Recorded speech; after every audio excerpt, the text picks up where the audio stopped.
Now, it shouldn't be a surprise as to why I like this car, coming from a red Alfa Romeo Giulia with tan leather interior. This Portofino is in Rosso Corsa, which is a famous classic Ferrari color.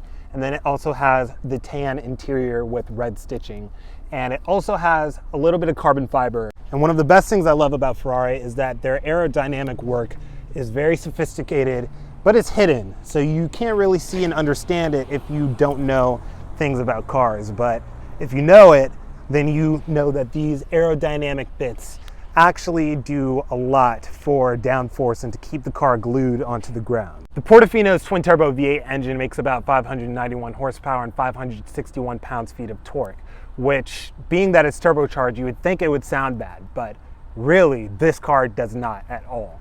And keep in mind, I have driven a Ferrari F8 Spider, which uses pretty much a similar engine to this 3.9 liter twin turbo V8 engine. And that car sounded so terrible, even with the top down. It sounded like a 4-cylinder, it was so muffled. This car, whatever Ferrari did with the exhaust, really, really makes it stand out and makes it really an enjoyable car to drive.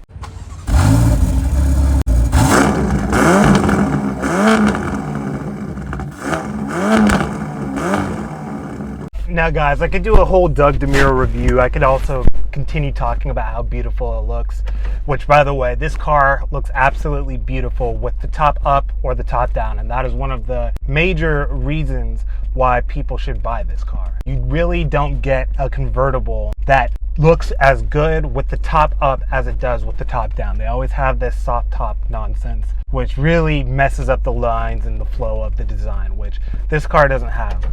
I could be talking about all of that, but the most important part of this whole thing is, how does this car drive? Now guys, I'm certainly not going to be approaching this car's limits or doing anything like that, but I'm going to give you guys a good understanding of how this car works. Just to start off, we're going to cruise around in comfort mode. And coming from a person who's driving an Alfa Romeo Giulia, things to note is that we have the similar steering quickness. It's just this is a lot more dialed in. I don't know if this has rear wheel steer or not, but it really feels like a car with rear wheel steer, the way the front just wants to dart into corners. Right now it's very smooth. You might hear a little bit of, suspension travel, tire noise, but I mean, this car does have some bits of sporting aspect to it, so it's not going to be like an S-Class or a Rolls Royce.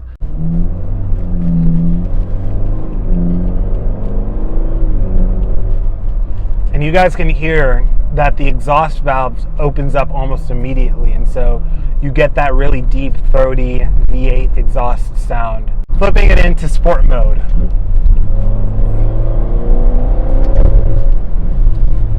Wow.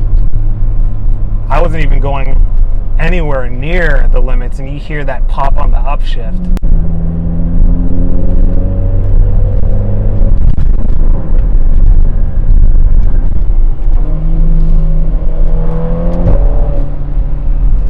One thing I love about Ferrari twin-turbo V8 engines is that they feel very much more naturally aspirated than something like a McLaren 720S or 750S. How they tuned the turbos to hit on this, it just begs you to keep on revving it and keep on revving it. That is a characteristic that I really enjoy. Now, I love the McLaren V8s. I love how the V8 just kind of explodes out of nowhere, but for managing traction and for doing things like that, it's probably not the best, right?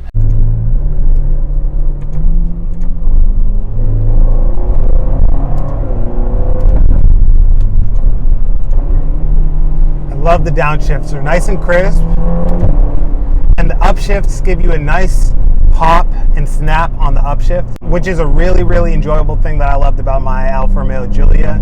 This just takes it up to a higher level. It's much more crisp on the downshift. It's just that slight bit more crisp on the upshift. You guys can tell the similarities in the Italian engineering. Now, when the car is in sport mode, the ride is definitely a little bit more firm. You feel a lot more of the road, which is good if you're pressing on and that's what you're going for. You can quiet it down with this suspension button here and put it into bumpy road mode, which makes it a little bit more enjoyable. You guys see how quickly I rifled through those downshifts. So like, come on, that's just crazy. Now let's talk about who would or would not be buying a Ferrari Portofino. First and foremost, somebody is going to be buying this car because they want this beautiful open air experience. If you're wanting a convertible and you're wanting to spend around 200 grand for one, this would be in the running for it. Now let's talk about the competition. If a car like this is in your market, then you would be also looking at things like maybe an M8 competition, brand new, or you'd be looking at maybe an Aston Martin DB11 or a Bentley Continental GT. What I will say is that this is going to give you the more special experience because this has a true dual clutch. Which you just heard that? Damn. The M8 competition, the DB11, and the Bentley, unless you get like the W12 speed variant, all use torque converter automatics, whether it's ZF or whatever it is. That is not going to give you an all the way exciting driving experience. This Ferrari has a 7-speed dual clutch, which snaps very quickly. It's very responsive, and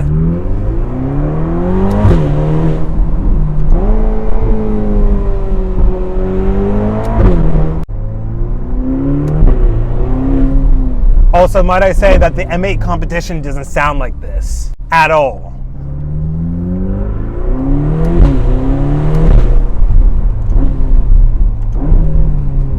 Yeah, there is really no other Grand Touring convertible that is this good. Now, there are obviously options in this price range that are a little bit more hardcore, like maybe an F430 Spider, or maybe you could even get like a Gallardo Spider or something like that. But those are actually like true supercars that are just convertibles.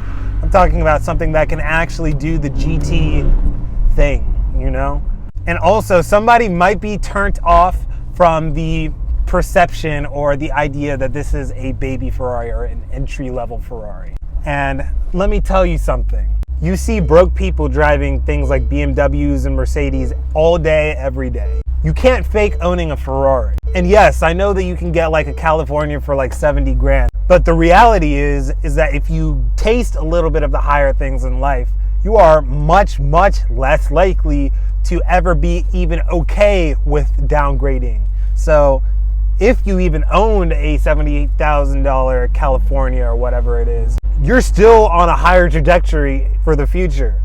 And so, yes, while like the BMW M8 and like the Aston Martin, these are all nice cars. Like an Aston Martin ain't a Ferrari. A BMW ain't a Ferrari. Those are levels, they're different levels. And if people don't want to acknowledge that those are different levels, then, you know, they can exist in whatever made up bubble of society that they decide to. But we live in reality, and reality is that these cars are just simply viewed at a higher level, and they actually drive at a higher level. And so, guys, that is this 2019 Ferrari Portofino. If you guys are interested in purchasing this car, it is up for sale at Washington Exotics in Sterling, Virginia, guys.